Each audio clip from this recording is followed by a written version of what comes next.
Nous prenons un texte encore maintenant dans l'Épître aux Romains, si vous le voulez, en remerciant encore nos musiciens. L'Épître aux Romains, au chapitre 12, alors nous sommes là aussi dans les classiques, si l'on peut parler de cette façon, connaître nos classiques, les classiques en musique, les classiques en vie chrétienne. Romains, au chapitre 12, et nous lirons à partir du verset 1er, les 2 premiers versets de la lettre de l'apôtre Paul aux chrétiens de Rome, et pour nous également, puisque l'Esprit les a inspirés les Écritures, pour nous aussi, et pas seulement pour eux, pour toutes les générations.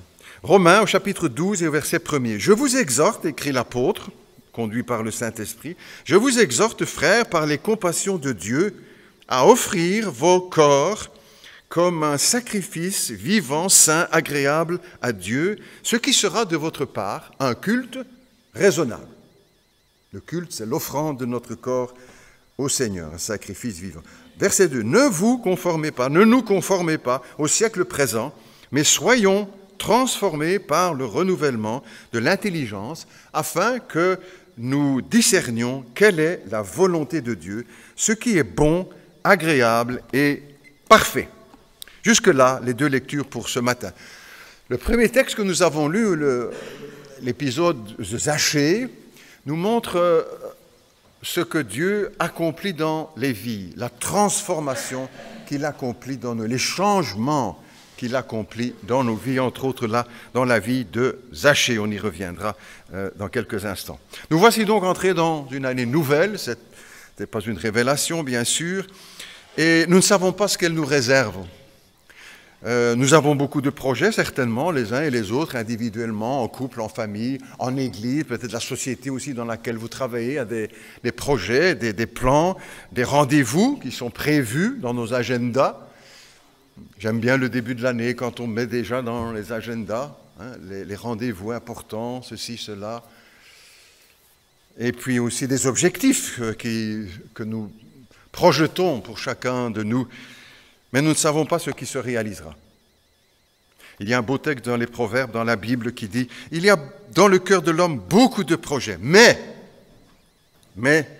c'est le dessein de l'Éternel qui s'accomplit. » Proverbe 19. Ça veut dire aussi que parfois on ne doit pas se lamenter si des choses que nous avons prévues ne se passent pas. Ce qui va se réaliser, c'est ce que Dieu a prévu. Et donc nous avons aussi à être souples devant les projets que nous mettons en place.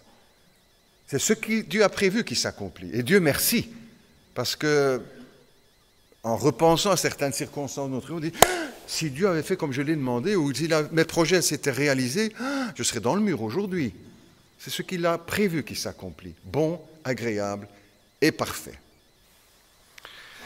Nous espérons tous que ce serait une bonne année, bien sûr. Nous avons le droit aussi de faire des vœux, et d'aspirer, de souhaiter.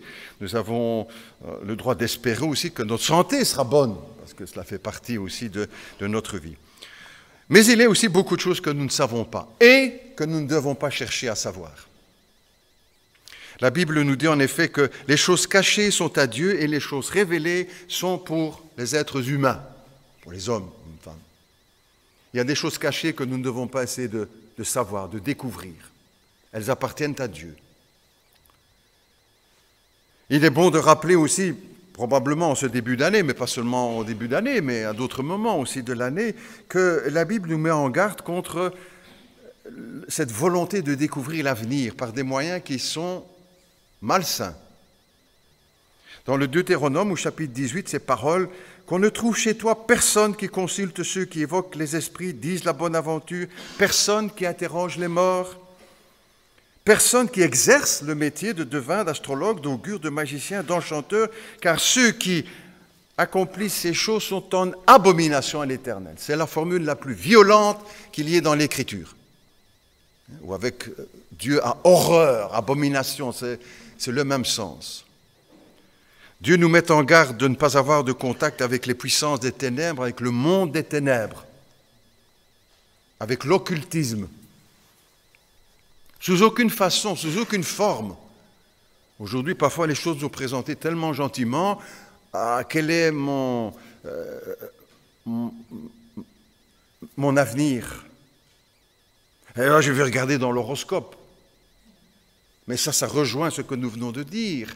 La mise en garde de l'Éternel. Non, non, non. À toi, ton Dieu ne le permet pas. J'aime bien cette formule. À toi, ton Dieu ne le permet pas. Il y a des choses que Dieu nous interdit pour nous protéger, comme nous-mêmes nous faisons avec nos enfants. Mais nous n'aimons pas toujours d'être enfants de Dieu et de dire, c'est lui qui va me dire ce que je dois faire. Pourtant, si, mise en garde solennelle.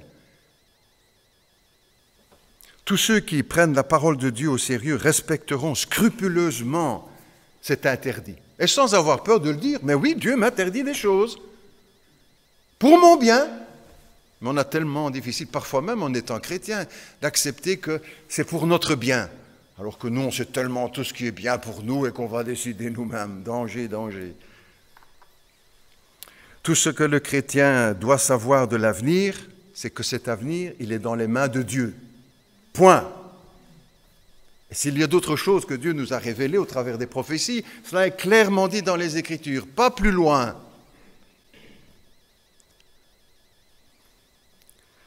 Et que ce soit d'ailleurs, c'est mise en garde pour le croyant ou pour l'incroyant. Quand Dieu nous dit non, nous avons, en tant que chrétiens, à l'accepter. Même si parfois il y a des choses que nous ne comprenons pas.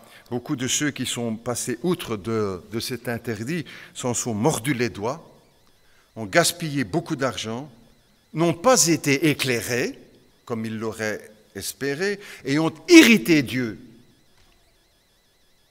C'est un choix aussi que nous avons à faire et une mise en garde. Et si ces choses se sont mises dans notre vie, dans le passé, de rapidement demander pardon au Seigneur et de ne plus recommencer. En entrant dans cette nouvelle année, que Dieu nous donne donc cette sagesse de prendre cet avertissement divin avec beaucoup de sérieux. Ce n'est pas le pasteur qui met les gens ou l'Église en garde, c'est Dieu. Maintenant, ce début d'année a été aussi marqué, comme chaque début d'année, par une avalanche de bonnes résolutions. Peut-être parmi nous, certains ont pris des résolutions, disant l'année prochaine, cette année, ceci, je plus cela, je plus cela. Très bien, très bien. Des promesses de changement. Ça, je vais changer dans ma vie, absolument. Ou dans la maison, ou dans notre couple, ou avec nos enfants, voilà. Ou dans l'Église. Et pour la majorité de ces promesses ou de ces résolutions, elles ne seront pas respectées. En 2018, on le sait tous. Mais parfois, il y a quand même quelques-unes de ces résolutions qui passent. Et peut-être aussi pour nous, plus encore que pour d'autres en tant que chrétiens. Si nous voulons aller de progrès en progrès, si on se contente de tout comme c'est maintenant, très bien, on ne bouge plus. Mais si on veut avancer, alors il y a des choses, il y a des résolutions à prendre. Comme Daniel, Daniel prit la résolution en son cœur de ne pas ceci, de ne pas cela. Ou de ceci ou de cela, bien sûr, pas seulement du négatif ou et de ces périodes de promesses, etc. Il y a deux périodes qui sont surtout marquées par ces promesses de changement, les débuts d'année et les élections. Là, on est bombardé. Tout va changer, tout va aller mieux, demain on rase gratuit. Tous les êtres humains souhaitent un monde meilleur. Même si les choses vont déjà bien, et nous aussi dans notre pays privilégié, nous n'oublions jamais, n'est-ce pas? Malgré tous les impôts que nous avons à payer, et ceci et cela, on pourrait aller beaucoup plus mal. Il faut suffit de regarder tout de suite un peu ailleurs, et on a tout de suite compris. Mais quand même, pour ceux pour qui les choses vont bien ou très bien, on voudrait encore un peu mieux. Ceux qui les choses vont très mal voudraient aussi le changement. Le chanteur français Laurent Voulzy a composé une chanson dans laquelle il dit, entre autres, ceci, changer le monde avec des bouquets de fleurs. Bon, on comprend que c'est une chanson, c'est de la poésie, il a bien compris que ce n'est pas avec des bouquets de fleurs, mais il exprime là sa volonté, son souhait de changement. Une autre chanson aussi, parmi celles que j'entends, c'est en anglais, je ne sais pas qui a interprété la chanson, mais qui dit ceci: « Si seulement je ferais de ce monde un monde meilleur. Si seulement je pouvais, je ferais de ce monde un monde meilleur. » On voudrait tous le changement. mais surtout chez les autres. Changement chez les autres. Mais pour nous, on va... Et le chrétien doit voir les choses autrement, parce qu'il est différent, parce que l'Esprit de Dieu habite en lui, parce que la parole de Dieu lui donne d'autres valeurs, d'autres projets, d'autres résolutions à prendre. Alors, qui doit changer? Ça, c'est le grand problème. Comme je disais souvent, on veut que ce soit les autres, n'est-ce pas? Les citoyens belges voudraient que ce soit le gouvernement qui change. Et certains personnages en particulier qu'on a dans le collimateur. Et le gouvernement dit, c'est les citoyens qui devraient changer, et faire ci, et faire ça, et puis faire ci. Les enfants disent, ça c'est les parents qui doivent changer. Hein. Et vice-versa. Et les parents disent, non, c'est quand même les enfants. Et puis on peut multiplier le patron, voudrait que ce soit les ouvriers, les employés, et vice-versa. Ah non, c'est le patron qui doit changer. Les étudiants voudraient que ce soit les professeurs qui changent, les professeurs voudraient, etc. Les jeunes voudraient que ce soit les vieux, sans mépris, hein, vous le savez bien. Une classe dedans d'ailleurs, hein, et les vieux voudraient que ce soit les jeunes qui changent. Les autres, pas nous, pas... Les Flamands voudraient que les Wallons changent, et vice-versa. Qui va changer? Qui doit changer? Dans les couples, beaucoup de maris disent, c'est mon épouse qui doit changer. Et vice-versa. Il y a beaucoup de maris qui disent, c'est mon épouse. Je dis vrai, vous savez. Les choses que nous vivons les uns les autres, ou qui me sont partagées, comme pasteur. Alors sans donner de nom, bien sûr, en gardant ça. Mais on le sait, c'est comme ça. C'est notre nature. On voudrait dans l'Église que les choses changent. Le pasteur doit changer. Il n'a pas compris ci, pas compris là, il devrait changer ici. Et puis le pasteur dit, les chrétiens aussi qui devraient changer un petit peu ceci ou un petit peu cela. Tout le monde veut le changement. Les islamistes voudraient que l'Occident change. Et vice-versa. L'Occident voudrait que ce soit les terroristes qui changent. On veut tout changer, on veut le changement. Même certains voudraient que Dieu change. Si j'étais Dieu, vous n'avez jamais entendu ça parfois, certains qui disent, si j'étais Dieu, je là, boum, boum, boum. Être à la place de Dieu pour changer beaucoup de choses. Il y a quelques années, j'ai vu avec les enfants, je crois, à la télévision, un des films de Jim Carrey, un acteur américain, qui a réalisé un film, Bruce, Dieu Tout-Puissant, comme s'il devenait Dieu, je ne fais pas en détail. Et puis il se rend compte que c'est assez merveilleux au début, et puis que c'est terrible, que c'est impossible. Pour finir, qu'il préfère revenir à son état de simple humain. Pourquoi ces changements? Parce qu'on se rend compte que beaucoup de choses ne vont pas bien, que beaucoup de choses vont mal dans le monde, dans la société, dans nos vies, dans nos maisons, dans nos foyers, dans nos couples. Beaucoup de choses qui vont mal, et pour ça on souhaite, on aspire au changement, parce qu'il y a beaucoup de problèmes, parce qu'il y a beaucoup de blessures, il y a beaucoup de chagrins, beaucoup de péchés. Pasteur, tu reviens encore sur ce... Oui, c'est une évidence. Qu'on lui mette un autre mot, le mot péché ou le mal. Vous avez vu dans le bulletin Résurrection qu'on a tiré ici dernièrement, Jean d'Ormesson, qui n'est pas vraiment chrétien, on ne peut pas dire comme ça, de l'Académie française, il y a du monde. Le monde est conduit par le mal. Le monde est conduit par le mal. C'est ça qu'il y a aussi tant de problèmes. Le péché chrétien lui donnera... et le problème, c'est que personne ne veut changer. On peut faire une courte réflexion. Est-ce que vous croyez que nos ministres voudraient changer? Déjà pas changer de place. Est-ce que vous croyez que les chefs de la mafia voudraient changer? Est-ce que vous pensez que les proxénètes voudraient changer? Que les pédophiles voudraient changer? Que les planteurs de cocaïne seraient prêts à planter des cacahuètes? Ou l'armateur cupide qui met sur les mers des bateaux, des ruines qui vont se briser et répandre le poison dans la mer. Est-ce que vous croyez que nos banquiers veulent changer? Les exemples, on pourrait les multiplier. On veut le changement parce qu'il y a des problèmes. Jésus a dit, n'est-ce pas? La lumière est venue dans le monde et les hommes ont préféré les ténèbres parce que leurs œuvres étaient mauvaise. Il y a un choix qui est fait dans notre société, n'est-ce pas? Et beaucoup choisissent le mal. Ça a l'air dur comme ça à dire, mais regarde. dans bien des familles, dans bien... Tout le monde veut le changement, mais personne ne veut changer. Et pour cette année 2018, voilà, je vous donne le scoop des scoops, c'est que la Bible nous apprend que Dieu veut aussi le changement. Dieu veut aussi le changement. Et nous regarde dans le blanc des yeux, chacun, en disant, ça, je veux que tu changes. Maintenant, comme ce mot d'ordre pour les élections il y a quelque temps, le changement, c'est maintenant. Pour le chrétien aussi, dire maintenant. Pas en fin d'année, pas aujourd'hui. Maintenant, le changement. Parce que Dieu, lui, on sait qu'il a raison quand il veut que les choses changent. Nous, on peut toujours se demander, est-ce que j'ai vraiment raison d'attendre que celui-là ou ceci change? Mais lui, il a raison, il ne se trompe pas. Quand il nous dit, me dit, sois transformé par le renouvellement de l'intelligence, pour changer. Comme Zachée, n'est-ce pas? Quand le Seigneur entre dans sa vie, dans sa maison, à l'instant, ça a changé. Ce qu'il dit, vous direz, mais c'était un voleur, il mettait dans sa poche, il travaillait avec les Romains, ils étaient très mal vus, les publicains, il travaillait avec l'ennemi, avec les Romains, lui le Juif.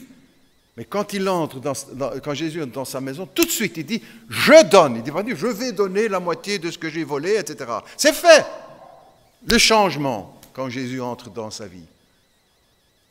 Pour nous aussi. Et même, en même temps, des affirmations bien solides dans l'Écriture au sujet du Seigneur que lui ne change pas. Dieu ne change pas. N'attendons pas le changement chez Dieu.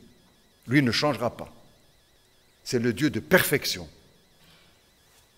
Ça aussi, c'est ce que les chrétiens acceptent. Le monde ne veut pas entendre des choses pareilles. Vous entendez, s'il y avait parmi nous des milliers de personnes de Charleroi, on les entendrait exploser de rire. Mais pas le chrétien. Parce que nous sommes différents, parce que nous avons une autre perspective sur la vie, sur le monde. Une affirmation, je suis Yahvé, Malachie 3,6, je suis Yahvé, je suis Dieu, je ne change pas. Qu'est-ce qui ne change pas alors? Tout d'abord, la parole de Dieu. Dieu ne change pas, donc sa parole ne change pas. La Bible n'a pas changé au travers des siècles, n'est-ce pas? Elle n'a pas été trafiquée. Ce que nous lisons dans la Genèse, dans Ésaïe, Jérémie, Matthieu, texte, etc., n'a pas changé. J'ai vu ici, il y a quelque temps de ça, mais un reportage sur Internet, sur une émission protestante, et c'était un professeur d'université de la Sorbonne à Paris, le temple de l'athéisme, depuis longtemps, déjà au temps de la Réforme, les voix se levaient contre la Réforme, de la Sorbonne, qui a toujours été opposé à la foi, à l'Évangile, à Dieu, etc. Enfin, soit professeur de la Sorbonne, c'est Isabelle Dumény. Je me suis régalé en écoutant cette dame-là dans le commentaire. Professeur de littérature, c'est elle qui était chargée, Isabelle Dumény, qui était chargée d'éditer les manuscrits de la Mer Morte pour la Sorbonne, les manuscrits de Qumran. 100 600 documents, manuscrits. De la Bible, 100 600 manuscrits, à éditer, à gérer, etc., à classer, etc. C'est son travail. Et dans ce temple de l'athéisme, elle découvre la qualité de ces documents, l'abondance de ces documents, l'ancienneté, stupéfaite. Et c'est ce qui va l'amener à la foi. Par le chemin, on pourrait dire, de la science. Son travail de scientifique qui doit piocher, trahir, etc. Et qui découvre, en fait, qui comprend que dans le milieu scientifique, intellectuel dans lequel elle est, là, à la Sorbonne, on a caché ces choses. C'est unique dans toute l'histoire de la littérature mondiale universelle. Autant de documents aussi anciens, aussi... La Bible ne change pas. On nous ment quand on dit, oui, mais ça s'est transmis de bouche à oreille, on a bougé sur, on a changé. C'est faux, n'est-ce pas? Et les preuves sont là. Scientifiques, puisque est-ce que c'est scientifique? Parce que ça, c'est votre foi. Non! J'essaierai peut-être aussi à des spécialistes qui pourraient retrouver ça sur Internet, cette émission-là avec Isabelle Dumény de la Sorbonne, qui s'est convertie en se rendant compte que c'était de la vérité. Et découvrir les manuscrits d'Ésaïe, Ésaïe 53, Le Christ, la foi et l'Évangile. Dieu ne change pas, sa parole ne change pas. N'aie pas peur. Dire, mais est-ce que c'est bien comme ça que Matthieu l'a écrit et que Josué... Oui. Mais le monde sera toujours opposé. Même s'il faut mentir. Même s'il faut tricher. Pour le monde, pas de problème. La parole de Dieu ne change pas. Les 10 commandements ne changent pas. Dieu ne change pas. La loi morale de Dieu ne change pas. Les 10 commandements, aux responsables d'école du dimanche, je leur ai demandé chaque année qu'ils apprennent avec les enfants les 10 commandements par cœur. C'est pas si compliqué que ça. Le Notre Père aussi, par cœur. Et Jean 3,16. Pourquoi? Parce que ça, ce sont les fondements aussi de la vie. Et ils ne changeront pas. Dieu n'a pas changé d'avis sur le mensonge. Et n'attendons pas, peut-être qu'en 2018, il va changer. Il va changer d'avis, tout compte fait qu'on peut mentir parfois pour ci, pour là. Il n'a pas changé d'avis, ça ne changera pas. Dieu ne change pas. Sa loi ne change pas. Les 10 commandements et les autres ne changent pas. Dieu n'a pas changé d'avis sur le meurtre, sur l'adultère, sur le vol, sur l'idolâtrie, sur la cohabitation, le concubinage, l'avortement. La parole de Dieu, Jésus a dit en rappelant cela, il ne disparaîtra pas un seul iota. L'iota, c'est le petit accent qu'on a dans notre langue en français, comme une virgule ou l'accent. Pas un seul iota. La parole de Dieu ne change pas, Dieu ne change pas, l'amour de Dieu ne change pas. Vous savez, il arrive parfois dans la vie des couples ou bien de chacun même, de dire, mais est-ce que mon épouse va continuer de m'aimer? Ou est-ce que mon mari va continuer de m'aimer? Ou des enfants peut-être qui peuvent se dire, mais est-ce que mes parents vont continuer de m'aimer? Ou est-ce que c'est pour jusque mes 20 ans? Ou des parents aussi qui se posent, mais mes enfants, est-ce qu'ils vont continuer de m'aimer? Quand je serai plus vieux et qu'il faudra me soigner et qu'il faudra répéter 2-3 fois, bon papa, t'as pas bien compris, hein? Est-ce qu'ils vont continuer de nous aimer? Et on peut multiplier les exemples, n'est-ce pas? Parce que nous, notre amour est changeant. C'est notre nature. Avec des hauts, avec des bas, des circonstances qui ne se prêtent pas, qu'ici, qu'il a. Pour Dieu, pas. Pas besoin de poser la question, est-ce que son amour ne va pas changer en 2018 ou 2019 ou... On ne sait jamais, parce que en voyant quoi? Mais son amour n'est pas conditionné par ce qu'il voit, mais par ce qu'il est. Et c'est ça que l'apôtre Jean dira, Dieu est amour. Pas seulement il aime, bah ça c'est comme nous aussi, hein?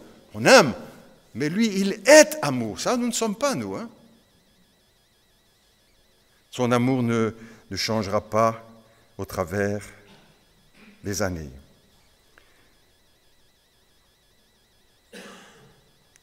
Il n'y a ni changement, ni ombre de variation, dira l'Écriture, la Bible, en Dieu. Ben nous, ce n'est pas le cas. Notre amour peut changer. On connaît ces grandes promesses des jeunes qui s'aiment et qui envisagent bien des choses peut-être. Hein, tu sais que je t'aime, ma chérie ou mon chéri. Hein, je traverserai le feu pour toi. Hein. Donc je viens demain comme prévu, hein, sauf s'il pleut. Les circonstances, et on bouge comme ça tous. Pas Dieu. Pas Dieu. On dira, mais pasteur, vous savez quand même, est-ce que c'est bien ça que... Parce que si je ne fais pas tout ce que Dieu veut, est-ce qu'il va continuer de m'aimer? Quand vos enfants font ce que vous ne souhaitez pas vraiment, vous arrêtez de les aimer? Vous désapprouvez leur conduite. Mais ce n'est pas pour ça que vous arrêtez de les aimer. Et si, avec Dieu, nous portons le même rapport, comme dans les Écritures, ça pourra... Pas par hasard qu'il s'appelle notre Père qui est aux cieux. Et si nous, comme Jésus dira, vous mauvais comme vous êtes, vous savez donner de bonnes choses à vos enfants, à combien plus forte raison votre Père céleste. Donc, on peut y aller. Son amour ne change. Même si je ne fais pas tout ce que je dois faire, attention, les gens vont dire, ah non, ça on ne peut pas dire, pasteur. Pourquoi? Parce qu'alors les gens vont dire, bah, je fais ce que je veux, alors, hein, de toute façon Dieu va m'aimer. Il y a une différence entre être aimé et être approuvé. Et Dieu peut continuer de nous aimer sans approuver ce que nous faisons. Et puisque tu veux les faire sans lui, ou malgré ce qu'il dit, eh ben, il va te laisser. Et c'est toi qui iras dans le mur. Non pas même parce qu'il va descendre pour te punir, mais parce que le chemin que tu as choisi va dans le mur. Alors c'est un encouragement, on dit, bon, tout compte fait, je fais ce que je veux, alors, ah non. Si tu veux aller dans le mur, oui. Si tu veux rater, oui. Mais si tu veux l'amour de Dieu, il est là, inconditionnel. Mais aussi dire, mais est-ce que Dieu m'approuve dans ce que je fais? Ça, c'est une autre dimension. Comme nous aussi, parents, je reviens là-dessus. Avec nos enfants, si on n'approuve pas ce qu'ils font, il faut qu'ils sachent qu'on continue de les aimer. Parce que si notre amour est conditionné par leur perfection, tout ce que je veux, alors ils vont trembler, n'est-ce pas, toute leur vie. Et même nous, en tant que chrétiens, je ne fais pas tout ce que je veux, je vais perdre l'amour de Dieu. Non, pas son amour, mais son approbation. Et ses bénédictions, qui sont aussi liées à notre obéissance, notre fidélité. L'amour de Dieu ne change pas, le plan du salut ne change pas, Dieu n'a pas changé d'avis sur le chemin que nous devons suivre pour être sauvés. Ce sera toujours et uniquement par le sacrifice de Jésus, par sa mort à la croix, le sang qu'il a versé. Ça ne changera jamais. Il n'y aura pas un autre chemin pour 2018 ans. Ah, quand même, il a trouvé une autre route. Plus facile, non? Ça ne changera pas. Dieu ne change pas. Le plan du salut ne change pas. C'est un évangile éternel. Ce beau texte dans l'Apocalypse, c'est un évangile éternel. Une bonne nouvelle éternelle. Pas pour 15 jours, pas pour derrière, pas pour toujours. Une bonne nouvelle éternelle. L'appel de Dieu ne change pas. Il n'a pas changé. Il nous appelle toujours à l'aimer, à lui obéir, à nous repentir. Pas seulement une fois quand on vient au Seigneur, quand on se convertit, mais quand il nous arrive de justement réaliser, oh, on n'a pas fait ce qu'on devait faire, et la repentance, il nous appelle à la repentance, encore savoir reconnaître. C'est juste, je n'aurais pas dû dire ça, je n'aurais pas dû faire ça, je n'aurais pas dû regarder ça, je n'aurais pas dû aller à telle base. Le reconnaître, ça c'est la repentance. Pas une fois dans notre vie, je l'espère en tout cas. Seigneur, je me repens, je regrette ce que je viens de faire, de dire, de regarder, d'écouter, d'acheter. C'est ça la repentance. L'appel de Dieu ne change pas. Reviens. Des textes que les prophètes ont, les paroles des prophètes, de Jean-Baptiste, de Jésus, des apôtres, repentez-vous, changez de conduite pour revenir à Dieu. La sainteté de Dieu ne change pas non plus. Certains pensent parfois, on lit parfois déjà, le Dieu de l'Ancien Testament était quand même plus sévère que dans le Nouveau. Hein. Oh, faux. Quand quelqu'un dit ça, c'est qu'il n'a pas lu l'Ancien Testament convenablement. Il y a des paroles d'une tendresse de la part de Dieu, d'un amour, d'une profondeur. D'ailleurs, quand on a les baptêmes, par exemple, je donne à chacun une carte de baptême, pas pour aller au ciel, hein, mais je mets dessus un texte biblique, je choisis, j'essaie. Souvent, je vais choisir dans l'Ancien Testament, parce que là, vous avez des paroles de... Il y en a dans le Nouveau, je mets aussi, mais de dire que oh, c'est pas le même Dieu. Comment c'est pas le même Dieu? Mais si, c'est le même Dieu. Sa sainteté ne change pas. Il n'y a pas l'ombre d'une variation en Dieu. Pourquoi? Parce que Dieu ne vieillit pas. Sa sainteté demeure. J'ai déjà dit, je regrette tous ces grands artistes de la peinture qui ont représenté Dieu comme un vieillard sur un nuage avec une grande barbe, des cheveux blancs, etc. Mais Dieu ne vieillit pas. Et sans manquer de respect vers Dieu aussi, il ne se ramollit pas. Un exemple. Quand j'étais plus jeune, mon père était assez sévère. Il ne nous a jamais battus, jamais. Mais bon, il était sévère quand même. Il était interdit de s'asseoir dans un fauteuil. D'ailleurs, il n'y avait pas de fauteuil. Il y avait une bergère, ça s'appelle comme ça, un meuble ancien. Bon, c'est juste pour s'asseoir quand même, on ne peut pas se coucher là-dessus. Hein, bon. Interdit de nous coucher ou nous asseoir dans un... Il n'y en avait pas d'ailleurs, c'était bien ça. Interdit. Et puis quand les petits-enfants sont arrivés, ils pouvaient tout faire. Mais avec l'âge, il était devenu moins exigeant, moins ci, moins là, en vieillissant. Mais Dieu ne vieillit pas, lui. Dieu ne change pas. Et ce qu'il a dit il y a 1000 ans, 2000 ans, avant la fondation du monde, c'est encore vrai. Il n'a pas changé en disant « j'ai été trop sévère, j'aurais dû... » Non, non. Et il n'est pas que sévère. Sa sainteté ne change pas ce qu'il a demandé, ce qu'il a exigé. Je termine maintenant aussi. Le grand programme de Dieu, c'est de nous transformer. Mais avant, et là aussi, je tiens votre attention, de nous sauver avant de nous transformer. Parce que ça ne sert à rien d'être partir pour l'enfer, transformé, mais perdu. Dieu veut nous sauver parce que avant le besoin d'être changé, le besoin d'être sauvé. Parce que nous sommes perdus.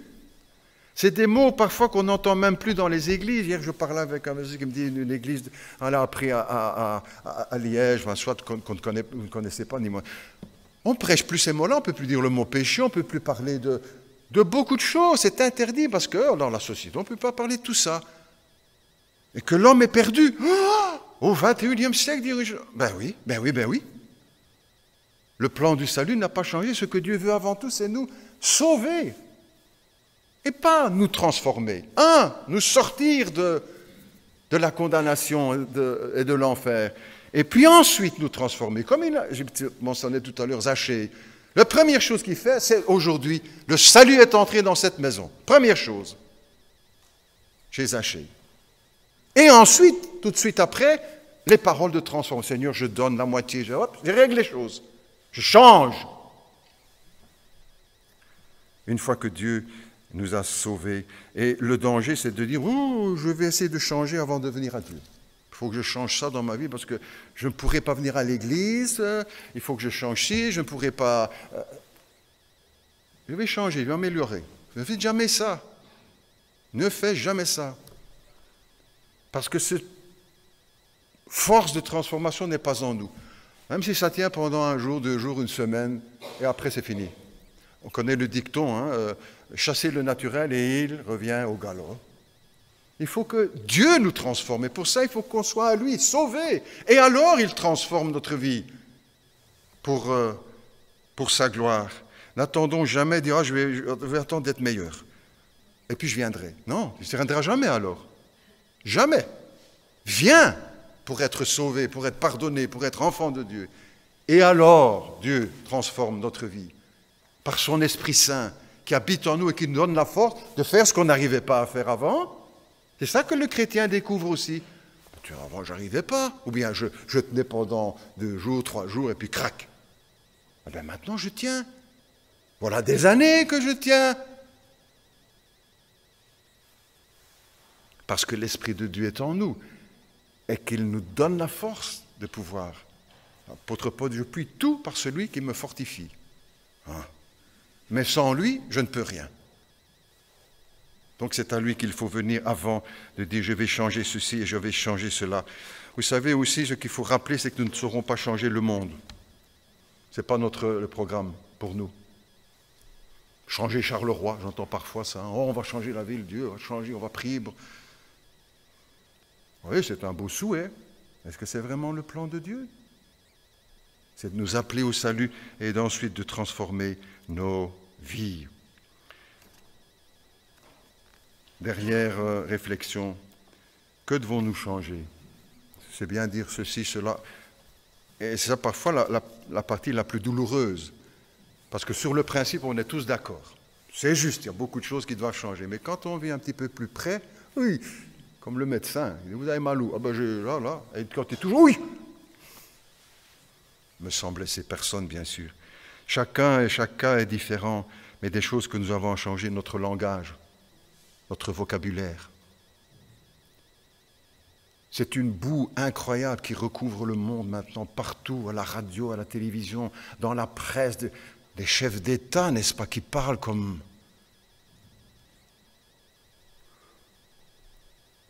Pas nous, pas toi. Change. Ah, mais ce mot-là, je ne sais pas le retenir. Ben, demandez au Seigneur de retenir, plus dire jamais ce mot-là. Ce mot-là et les autres, beaucoup d'autres. Non, ça, il faut que je change. Changer quoi aussi? Le programme TV. Ah, oui. Moi, je ne connais pas, je ne sais pas ce que vous regardez. Donc, des personnes disent, il dit ça pour moi, il me vise. Je ne vise personne, moi. Je regarde surtout aussi dans mon assiette, premier ce que je regarde.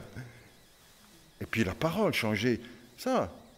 Parce que sur le principe, changer nos programmes de télévision, le temps que nous passons, ou devant l'ordinateur, ou changer nos fréquentations, des amitiés que nous devons couper. Parce qu'ils ne nous élèvent pas, parce qu'ils nous tirent vers le bas. Oui, mais j'y vais pour les convertir. Oui. Oui.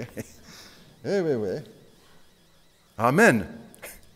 Amen. Si tu entres dans la maison comme Zachée, d'accord. Mais des amitiés, des copains, des copines, pour les jeunes aussi. Mais pas seulement pour les jeunes. Notre façon de gérer notre portefeuille. Pasteur, ne dis pas un mot là-dessus. Ben, je dis juste ça. Ce que nous dépensons, il y a des choses qui doivent changer. Ce n'est pas un sujet tabou, au contraire. Notre manière de nous habiller. Peut-être juste un petit mot pour les dames spécialement. Les messieurs peuvent boucher leurs oreilles. Mais les dames savent que je suis aussi bien généreux pour les encourager, etc. Vous savez, j'ai peur, en tant que pasteur, de voir arriver des mariages. Enfin, pour le mariage, très bien. Mais pour la manière dont la suite, les chrétiens, les dames plus spécialement, vont s'habiller. Vraiment peur, vous savez, et choqué. Pasteur, vous êtes trop prude, étonné, chers amis. Les jupes les plus courtes, les plus collantes, les plus décolletées, les plus bazars, les plus moulants, les plus là. Terrible. Tu vois, pasteur, on va quand même pas s'habiller avec un sac et une ceinture, avec une corde. Hein. Mais non. Mais il y a aussi des choses à respecter. Dire ça, je ne dois pas m'habiller comme ça, je suis une chrétienne. Ah, mais je ne vais pas attirer les garçons alors. Mais quel garçon tu vas attirer en mettant des machins pareils? Des papillons. Hop. C'est ça aussi, le changement. Pas seulement que pour les jeunes, vous savez. Je dis ça aussi. Pas seulement que pour les jeunes. C'est de la dignité, chers amis. Le respect. Beaucoup de choses qui peuvent changer notre attitude aussi vis-à-vis de l'Église, etc. On pourrait multiplier les exemples. Que Dieu nous aide, que Dieu m'aide, que Dieu vous aide, et que mettre ça dans notre cœur, ça je dois aujourd'hui. C'est le changement, c'est maintenant. On prie ensemble. Notre Dieu, notre Père, merci pour ta parole, merci pour le Saint-Esprit, merci pour Jésus, merci pour tes conseils, tes avis, tes ordres, parce que c'est pour notre bien. Et tous ceux qui en font l'expérience le reconnaissent. C'est vrai, c'est juste, c'est lui qui a raison. Et le bonheur de pouvoir marcher sur ce chemin. Merci pour ceux qui le comprennent, qui avancent, qui progressent, qui se laissent transformer par Dieu, par sa parole, par le Saint-Esprit, ou qui décident de dire « ça je change, fini ». Fais ton œuvre en nous, Seigneur, pour que ceci ne soit pas seulement du blabla religieux, des bonnes paroles, mais que ce soit une réalité dans nos vies et que cette année 2018 voit ces changements dans nos cœurs, dans nos vies, dans notre Église, pour nos jeunes, nos moins jeunes, pour les couples, les familles, les enfants, nos ados, nos maisons, nos familles. Seigneur, il y a tant de choses que tu veux voir changer en nous, en moi. Seigneur, que je ne résiste pas. Dis-le aussi dans ta prière maintenant, dans ton cœur. Seigneur, que je ne te résiste pas. C'est toi qui as raison. Et je te fais confiance.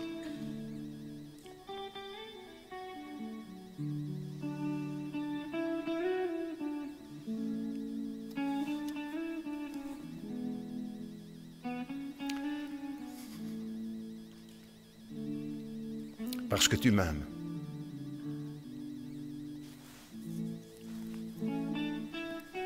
Amen.